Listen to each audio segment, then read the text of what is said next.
সালাতে দোয়া কবুল হয়। সালাতে দোয়া কবুলের তিন জায়গা। একটা হচ্ছে তাকবীরে তাহরিমার পরে আমরা সানা পড়ি না, আমরা তো একটা পড়ি, আল্লাহর হাবিব সুন্নাহ এবং নফল নামাজে আরো পড়তেন সানা, ওই দোয়া কবুল হয়। দুই নম্বর জায়গা সালাতে সেজদায় পড়ে দোয়া করলে কবুল হয়। আকরাবু মা ইয়াকুনুল আবদু মির রাব্বিহি ওয়া হুয়া সাজিদ ফাকসিরু ফীহি দুআ।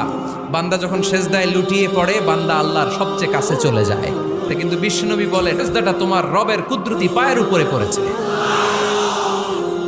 সেজদায় পড়ে দোয়া করেন। সালাম ফিরানোর আগে বিশ্বনবী দোয়া করতেন, লা ইউসাল্লিমান্না আহাদুকুম হাত্তা ইয়াতাআওয়াযা মিন আরবা'a। আল্লাহর হাবিব বললেন, চার জিনিস থেকে পানাহ না আছে আমার কোন উম্মত যেন সালাম না ফিরায়। তারা যেন পড়ে, আল্লাহুম্মা ইন্নী আউযু বিকা মিন আযাবিল কবর, আউযু বিকা মিন আযাবি জাহান্নাম, আউযু বিকা মিন ফিতনাতিল মাহইয়া ওয়াল মামাত, আউযু বিকা মিন ফিতনাতিল মাসিহিদ দাজ্জাল। আল্লাহ কবরের আযাব থেকে বাঁচাও, আল্লাহ জাহান্নামের আগুন থেকে বাঁচাও, আল্লাহ জীবন